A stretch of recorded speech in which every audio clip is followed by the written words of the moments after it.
사도 바울은 갈라디아서 4장에 이런 말을 했습니다. 너희가 아들인 고로 하나님이 그 아들의 영을 우리 마음 가운데 보내사 아바 아버지라 부르게 하셨느니라 라고 그랬습니다. 오늘이 Father's Day Sunday입니다. 그리고 또 성령 강림 주일 지난 후 첫째 주일이라고 또 교회력에서는 제목을 붙인 날입니다. 우리가 아버지 하나님께서 정하시고 성자 예수 그리스도께서 약속하신 성령께서 오신 날을 경축하는 주일인데, 여러 가지로 성령의 오신 이유를 생각을 해 볼 텐데, 우선은 성령이 오신 이유 중에 하나, 하나님 아버지께서 우리와 항상 함께 하신다고 하는 약속을 하시고 그 약속을 지키시는 방법 중에 하나가 우리 아버지를 통해서이다. 이것을 한번 주님 앞에 감사로 찬양을 드리는 아침이 되기를 바랍니다. 성령 하나님이 예수님의 승천 이후에 부활절 50일 만에 강림하시고 교회를 세우시고 힘든 세상을 잘 헤쳐나갈 수 있도록 우리 안에 거하시고 우리에게 새 힘을 주시고 새 소망을 주시고 우리가 이 세상의 어려운 세상에 이기면서 살아갈 수 있도록 항상 격려해 주시고 우리에게 지혜로 채워 주십니다. 이런 여러 가지로 성령께서는 예수님께서 우리에게 약속하신 바대로 우리를 도우시는 분이십니다. 성령께서 이렇게 함께 하시면 아버지 하나님이 약속대로 나와 함께 하심을 믿고 누리는 삶이 되기 위함입니다. 하나님을 아버지라고 부르게 하신 하나님의 뜻이 무엇인가? 우리가 세상의 많은 인간관계, 가족관계를 맺고 살지만 우리에게 믿음의 대상이 되는 분이 어려서부터 아버지 아니었겠습니까? 우리에게 필요한 모든 것을 공급하는 분이 아버지였습니다. 나의 부족한 모든 것을 채워주시는 분이 아버지였습니다. 우리의 삶의 표본이었습니다. 우리에게 필요한 모든 것을, 부족한 모든 것을 채워주신 분이 아버지였습니다. 아버지는 많건 적건 내가 가진 것 모두 다 자녀의 것이 된 존재입니다. 아버지라고 불리우는 그날부터 나의 인생이 완전히 바뀌어지는, 이제는 내 인생은 없고 내 자녀를 위한 삶으로 바뀝니다. 그래서 우리가 어떤 어려움을 겪을 때에, 무엇이 부족할 때에, 두려울 때에 물불을 가리지 않고 달려와 나에게 보호를, 또 사랑을, 위로의 품을 항상 제공하신 분입니다.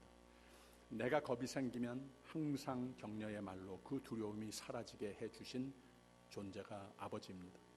세상에서 가장 많이 알고 가장 힘세고 가장 멋진 분이 우리 자랄 때 아버지를 그렇게 알고 자랐습니다. 그리고 아버지의 사랑은 엄마와 같이, 근데 또 다른 든든한 면으로 아버지 사랑은 나에게 이 세상을 마음의 안정감을 가지고 인생의 희망을 가지고 한 인간으로 보람되고 책임있고 힘내서 바르게 살고 열심으로 살도록 인간다운 사람으로 발육하고 성장하도록 없어서는 안 될 존재이셨습니다.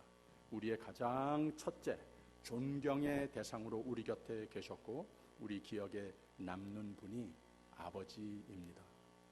그래서 아마도 하나님은 우리로 하나님을 아버지라고 불러라 하며 생명의 삶으로 초대하시며 신실하신 하나님이 내 아버지 같은 분이시다, 너의 영원한 아버지이시다라고 가르쳐 주시는 겁니다. Father's Day에 아버지를 기억하고 아버지를 감사하며 아버지를 주신 하나님께, 또 오늘도 영원토록 우리 아버지가 되시는 하나님께 감사를 드리는, 찬양을 하는 예배가 되기를 바랍니다. 교회력 중에 가장 긴 계절이 오늘 성령 강림 후 첫째 주일이라고 하는 이날 우리가 경축하는 것이 무엇인가 하면, 우리 교회력의 부활절이 참 중요하고 성탄절도 중요하고 모든 계절이 다 중요하지만 성령 강림 계절은 거의 반년 정도의 계절입니다. 가장 깁니다. 그래서 그런 의미에서 하나님께서 우리에게 축복하신 모든 계절 중에 가장 중요한 계절이라 이렇게 말할 수도 있겠습니다. 우리에게 가장 필요한 계절이 됐기 때문에 하나님의 은혜를 더욱더 우리가 기념을 하고 우리가 차지할 수 있는 계절이 돼야 하기 때문에 6개월 정도나 이만큼 하나님께서 축복해 주셨다고 하는 거죠. 오순절이라고 하는 말을 씁니다. 미국 교회에서는 아직까지 Pentecost Sunday, Season of the Pentecost라고 이렇게 구약의 용어를 그대로 씁니다. 우리 한국 교회에서는 성령 강림 주일, 성령 강림 계절이라고 하는 말을 쓰는데 다 같은 의미입니다. 왜 구약에서는 그 오순절이라고 하는 말을 쓰는가 하면은 6월절이 부활절과 같은 때 아니겠습니까? 예수 그리스도께서 우리를 위하여 우리의 죄와 우리의 사망하여야 할 것, 이 모든 것을 다 지시고 우리 대신 십자가에 돌아가셨습니다. 그리고 사흘째 되는 날 부활하셨는데 부활의 첫 열매가 되셨는데 그날부터 세어서 50일째가 되는 49일이 지나는, 그래서 77절이라고도 합니다. 7 곱하기 7은 49라고 해서 77절이라고 하기도 하는데 바로 49일이 지난 50일째 되는 오늘이 바로 성령 강림 주일, 바로 지난 주일이 성령 강림 주일이라고 하는 거죠. 그래서 문자 그대로 오순절이라고 이렇게 말을 했습니다. 그리고 또 장막절이 물론 이 히브리 사람들에게는 아주 큰 연중 행사 중에 하나였습니다. 이 오순절의 의미를 우리가 좀 생각을 해 보았을 때에 성령 강림하신 날을, 하나님께서 이 날을 선택해서 오셨다고 하는 의미를 우리가 생각을 해볼 필요가 있습니다.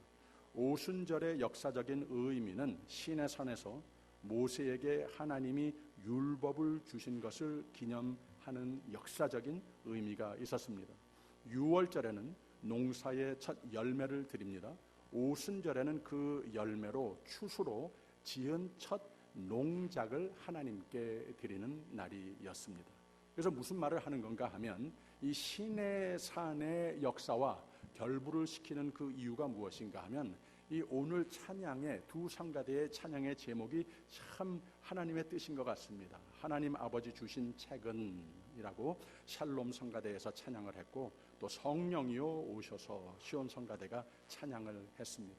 이 성령께서 오신다고 하는 것, 성령께서 임하신다고 하는 것, 성령께서 충만하셔야 되겠다고 하는 것, 성령으로 이 세상의 모든 것을 이긴다고 하는 것, 이것 뭐니 해도 다른 데서 오는 것이 아니고 하나님 생명의 말씀에서 오신다고 하는 겁니다. 그래서 우리는 항상 하나님의 말씀에 푹 젖어 사는 삶이 되어야 하는 것이고 쉬지 않고 기도하는 삶이 되어야 하는 것이고 성령으로 충만한 삶이 되어야 하겠기에 이렇게 6개월 정도나 되는 성령 강림 계절을 우리에게 축복해 주신 겁니다.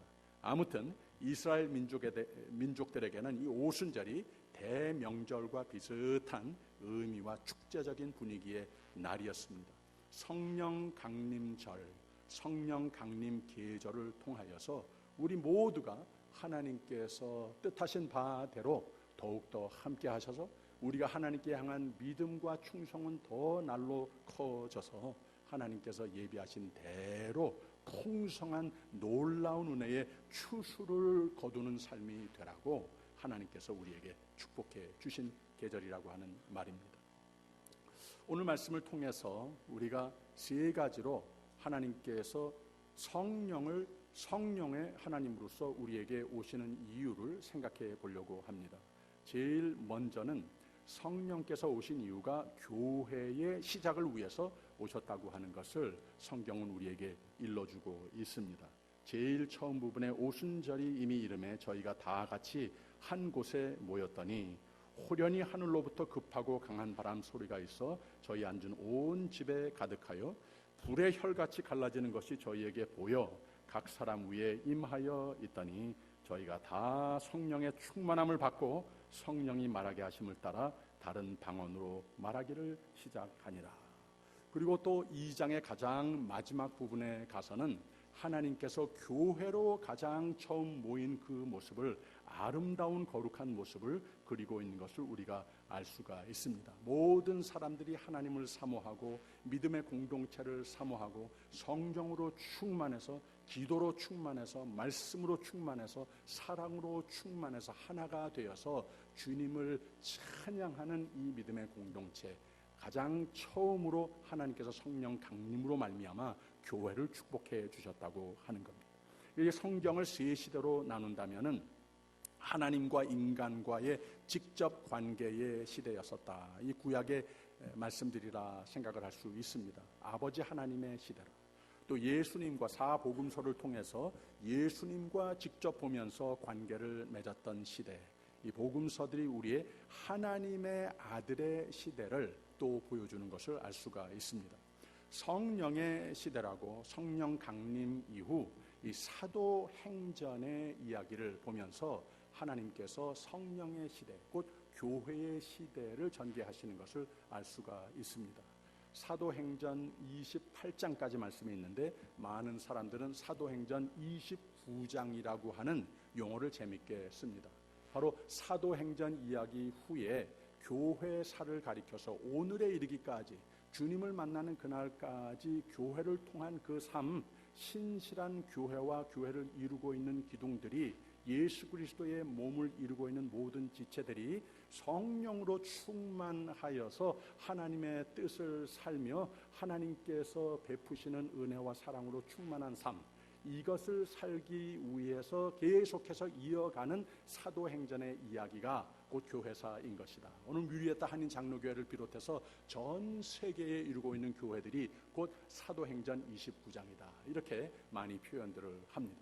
그런데 하나님께서 사도행전을 또 성령께서 교회를 이루시고 성령께서 하나님의 뜻을 채워주시고 성령께서 하신 모든 일들을, 물론 사람들이 많이 수고했지만 성령께서 충만하게 채우셔서 할 수 있었던 역사를 기록한 것이 사도행전 아니겠습니까? 그래서 많은 사람들은 또 사도행전을 성령행전이라고 이렇게 또 제목을 붙이기도 합니다. 그래서 우리 모두는 오늘 세대에 이르기까지 그야말로 하나님께서 기뻐하시는 그야말로 사도행전 29장과 같은 교회가 되기 위해서는 우리도 성령으로 충만한 교회가 되어야 되겠다.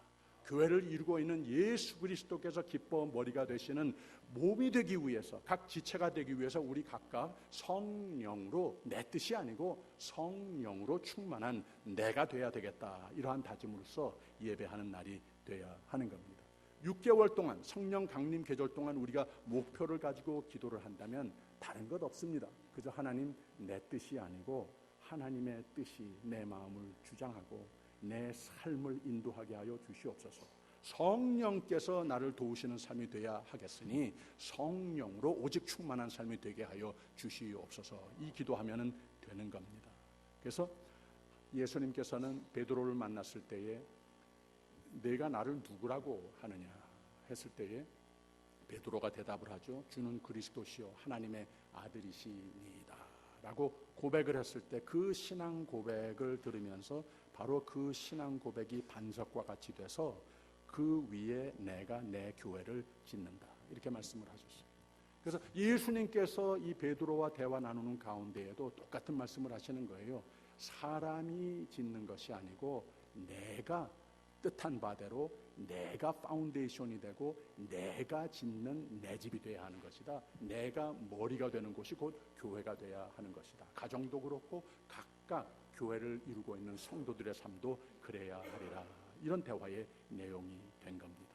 그래서 교회의 시작, 교회를 축복하시기 위해서 하나님께서 우리에게 성령을 부어 넣어 주셨다고 하는 것을 우리가 기억을 합니다. 감사로 기억을 합니다. 두 번째는 성령 충만 또 중보하심으로 승리의 삶이 되라고 성령께서 오셨다고 하는 거예요. 로마서 8장을 보게 되면 사도 바울이 자기의 간증을 먼저 좀 합니다. 나는 여전히 연약한 사람인데 성령께서 나에게 힘이 되어 주시고 나에게 항상 새로운 격려와 인도하심으로 말미암아 그나마 의미 있게 쓰임을 받는 나의 생애가 됐다. 이런 간증을 하면서 모두에게 무엇을 가르쳐 주시는가 하면은 두 가지입니다. 개인으로서 항상 기도로 하나님께 매달리는 삶이 되어야 하는데, 문제는 내가 기도할 때에 나에게 이 유한한 머리로서 내가 간절히 바라는 내용들은 많이 있지만, 이걸 가지고 나오지만 하나님의 뜻대로 내게 가장 필요한 이것은 모를 때도 있다는 거예요. 어떤 때는 기도를 어떻게 해야 할지 알 바를 모를 때도 있다고 하는 겁니다. 그래서 성령의 중요한 역할을 우리에게 가르쳐 주는데, 성령께서 너희 안에 충만하시게 되면 성령이 너를 도와주신다, 이런 말씀을 하신 거예요. 성령께서 너를 도와주시는데 바로 성령께서 간구하시느니라. 이 말로 다 표현할 수 없는 탄식으로 우리를 대신 우리의 필요한 그 기도문을 성령께서, 하나님께서, 내 마음속에 계신 하나님께서 다 아시니까 하나님이 나 대신 위해서, 나를 위해서 기도해 주신다, 이런 표현을 했어요.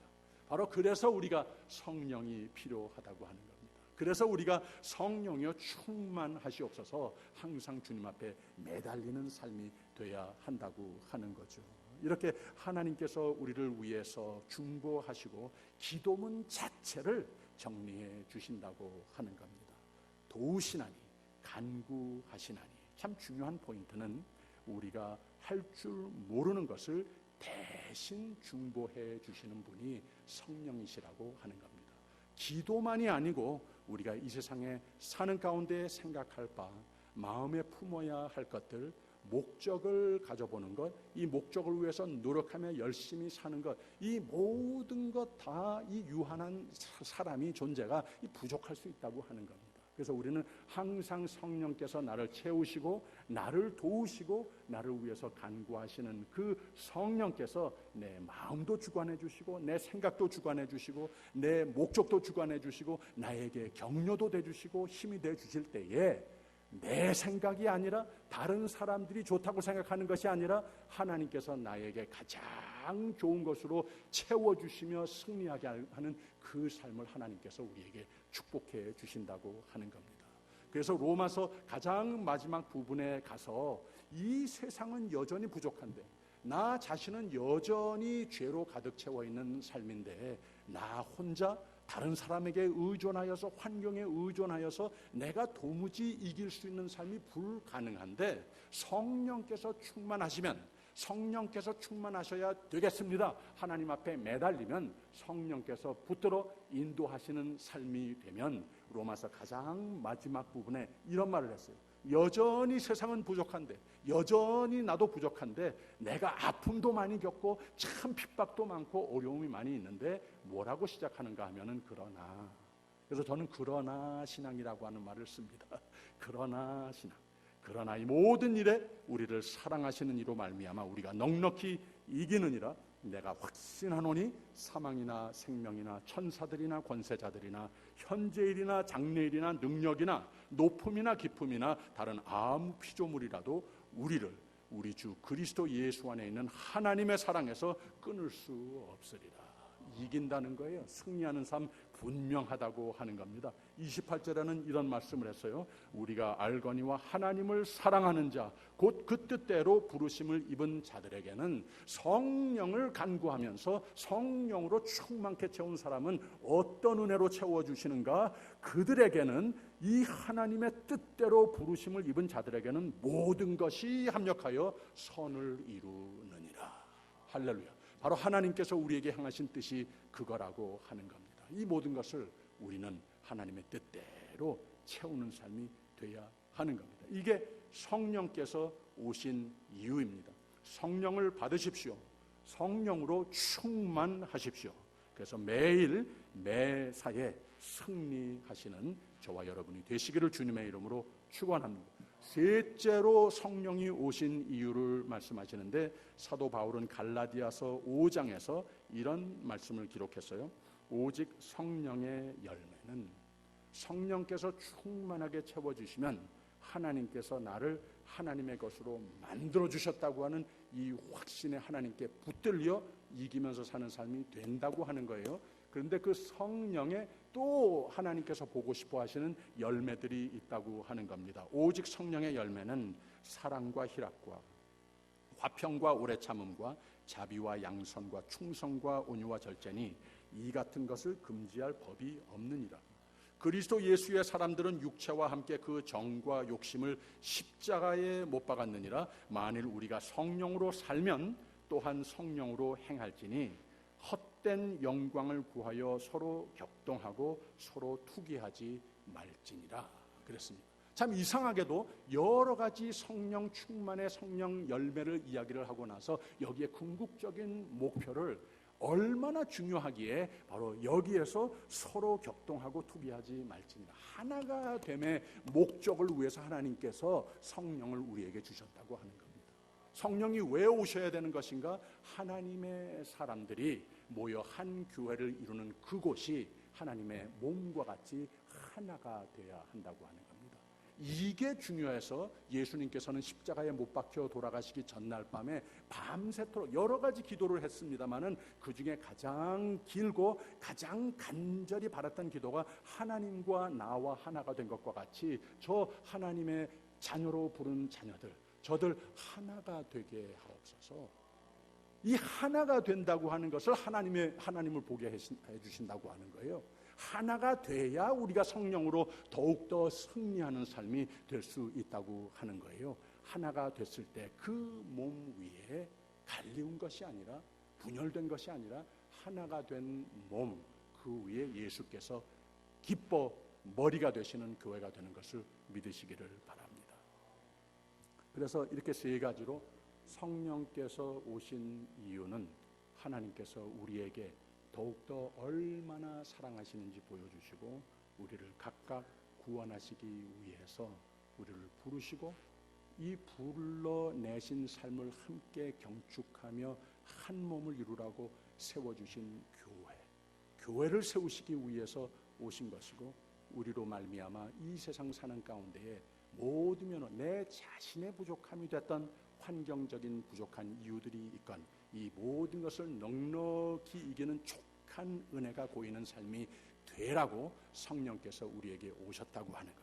내 부족한 것을 다 채워주시는 여호와는 나의 목자시니 내가 부족함이 없으리로다. 이 신앙 고백하면서 찬송하면서 이기면서 살으라고 오셨다고 하는 거예요. 그리고 이 모든 것을 다 잘하기 위해서 하나님 주신 이 영생, 생명의 삶을 확신하며 우리가 하나님께서 나에게 채우시는 가운데 나의 부족한 모든 것을 채워주시는 것을 경축하는 삶이 되기 위해서 아주 중요한 것, 우리가 평소에 무심코 살 수 있는 것, 우리 모두 믿음의 사람을 불러 모으셨으면 우리가 하나가 되어야 한다고 하는 이 귀한 진리, 그 이유로 오셨다고 하는 것을 기억할 필요가 있습니다. 지난 주일 낮에 예배도 그렇고 저녁 예배도 그렇고 저는 마치 오순절과 같은 축복을 우리에게 내려주셨다 이렇게 생각을 했습니다. 이 자리에 모든 의자 꽉 메우고 또 유스그룹에 있는 의자들 한 20개 더 갖다가 여기에다가 놔서 또 꽉 메우고 저 뒤에 근 20명이 서서 함께 참여하는 그런 저녁이었습니다. 처음으로 200명 이상이 이 성전을 메웠습니다. 그리고 우리 교인들만이 아니고 타교회 교인들도 있었고 제 자신도 처음 보는 분들도 있었고 이 자리에 한국말을 잘 이해하지 못하는 외국인들도 있었습니다. 우리가 어느 정도 노력은 했습니다만 영어를 충분히 여기에서 제공하지도 못하는 저녁이었습니다. 그런데 그 음악회 때에 그 많은 사람들이 그야말로 한 마음으로 하나님을 찬양하는 소리를 제가 들었습니다. 성가대가 이 자리에서 찬양할 때에 어느 때보다도 저 너무나도 멋있는 한 몸을 이루고 있구나. 아름다운 화음 정도가 아니라 그 마음속에 성령께서 역사하시는 그 소리를 우리 모두가 듣는 듯 했습니다. 너무나도 감사했습니다. 그리고 마지막에 세 교회의 성가대가 이 위로 다 올라와서 아마 한 7, 80명 정도가 이 자리에 서신 것 같습니다. 한 번도 어느 곡을 부를 것이라고 하는 그런 말씀은 이미 있었습니다만은 한 번도 그 세 성가대가 맞춰본 적도 없었습니다. 우리 원로 지휘자님이 가운데 서서 지휘할 때에 그 모든 사람들이 한 목소리였습니다. 한 몸이었습니다. 그리고 듣고 마음으로 함께 찬양에 동참하는 이 자리에 앉은 모두가 다 한 몸이 됐었습니다. 정말 지난 수요일도 제가 말씀드렸습니다만 성령의 단비가 내리는 정도가 아니라 성령의 은혜의 소낙비가 쏟아지는 것 같은 그런 저녁이었습니다. 며칠이 지난 후에도 다른 교회의 지휘자님들이 저하고 우리 집사님에게, 아마 우리 집사람에게 또 지휘자 집사님에게도 연락하곤 했을 것 같아요. 전화를 해서 얼마나 참 은혜가 충만했다고, 감사했다고, 우리 언제 또 하냐고 이렇게 기뻐들 하셨습니다. 행사가 다 끝나고 나서는 우리 김영학 집사님이 정말 기도 많이 하시고 밤에 잠을 잘 못 이룰 때도 많이 있었거든요. 제가 알거든요. 다 끝나고 나서 제 두 손을 마주 잡고 마치 어린아이가 콩콩 뛰듯이 기뻐하면서 너무너무 감사하다, 하나님의 은혜 너무 감사하다. 그러니 갑자기 저를 또 끌어안고 또 이렇게 기뻐하시고 그러는 거예요. 그래서 저도 같이 끌어안았습니다. 정말 하나님께서 이렇게 넘치는 은혜를 채워주시는 것, 성령 행전 밖에는 설명할 길이 없습니다. 그날 아침에도 우리 교회의 초대 목사님이 오셔서 말씀을 전하고 또 3대 목사님이 오셔서 말씀을 전하시고 우리 최장로님도 또 말씀하시고 성령 행전 이야기들이구나, 성령께서 이루신 25년 역사구나, 그저 그 감사한 마음이 있었습니다. 성가대만입니까? 목사들만입니까? 온 교회가 하나 돼서 여기서 부엌에서 친교실에서 성전을 장식하면서 모두가 다 한 성령으로 충만해서 한 몸으로 기뻐 섬기고 함께 은혜를 받는 모습이었기 때문에 가능했다 생각이 됩니다. 앞으로 우리 교회 하나님이 더욱 크게 축복하시고 더욱 크게 부흥시켜 주시고 더욱 크게 쓰실 것 분명합니다. 근데 이 여러 가지 조건이 꼭 맞물려야 하는 건 중요합니다. 좋은 사람도 하나님께서 불러서 중요하고 좋은 은사 다 하나님께서 쓰십니다. 열심도 중요합니다. 많은 자원도 중요합니다. 좋은 건물 시설 다 중요합니다. 근데 결국은 뭐니 해도 교회는 성령이 강림하셔야 하는 겁니다. 성령이 충만해야 됩니다. 하나님이 기뻐머리가 되시는 교회가 돼야 합니다. 하나님이 다 하시는 교회가 돼야 합니다. 성령이 오시는 이유가 그겁니다. 하나 되라고. 성령 오심 감사하십시다. 구원을 베푸심 감사합시다. 교회를 세우심 감사합시다. 신실한 주의 종들을 25년 동안 불러 모으심 감사합시다. 우리가 하나 되게 하심 감사합시다. 이 모든 성령으로 말미암는 은혜들 감사합시다. 이 은혜에 합당한 더욱 충성으로 굳세라, 더욱 믿음으로 굳세라, 늘 찬송하는 교회가 되기를 바랍니다. 기뻐 머리가 되시는 예수님과 더불어 기쁨과 감사가 넘치는 성령 충만한 교회가 되시기를 주님의 이름으로 축원합니다. 그래서 교회로, 가정으로 우리 각각, 우리 모두 우리가 알거니와 하나님을 사랑하는 자, 곧 그 뜻대로 부르심을 입은 자들이 돼서 모든 것이, 여러분의 삶의 모든 것이 합력하여 선을 꼭 이루는 생명의 삶이 되시기를 주님의 이름으로 축원합니다. 기도하겠습니다. 사랑의 하나님 아버지, 우리 하나님이 부어주시는 엄청난 은혜 감사합니다. 더욱 그 은혜에 합당한 믿음, 소망, 사랑, 하나됨 잘 지키게 하여 주시옵소서. 예수님 이름으로 기도합니다. 아멘.